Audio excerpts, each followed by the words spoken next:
Imagine creating a video game that becomes a massive success. Millions of people are playing it. The game is making money.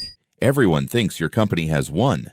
But behind the scenes, something is going terribly wrong. The company is losing control. Its employees are exhausted. Its reputation is falling apart. And the very game that made it famous is pushing the entire company toward disaster. This is the story of Cyberpunk 2077. Before it was released, Cyberpunk 2077 was one of the most anticipated games ever. Its developer, CD Projekt Red, had already become famous for The Witcher 3. So when the studio announced its next game, expectations went through the roof. The trailers looked incredible, the world looked massive, and fans waited years to finally play it. Then in December 2020, Cyberpunk 2077 finally launched, and everything went wrong. On powerful PCs, some players had a great experience, but on older consoles, the situation was completely different. Players reported crashes, glitches, missing characters, broken missions, and entire parts of the game behaving in ways nobody expected. The backlash was immediate. Sony removed the game from the PlayStation Store.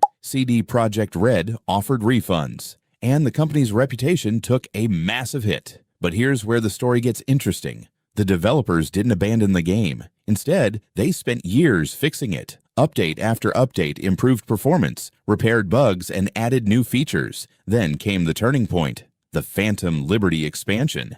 And suddenly, people started talking about Cyberpunk 2077 differently. The game that was once known for its disastrous launch was now being praised for its story, characters, and massive improvements.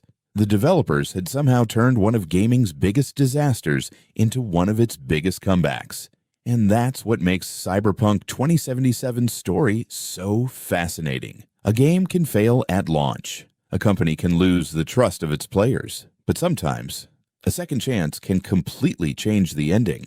Cyberpunk 2077 wasn't the game everyone expected in 2020, but years later, it became something much closer to what players originally hoped for. And maybe that's the biggest lesson in gaming. The first impression isn't always the final story. If you want more incredible gaming stories, subscribe to Game Decoded. Thanks for watching.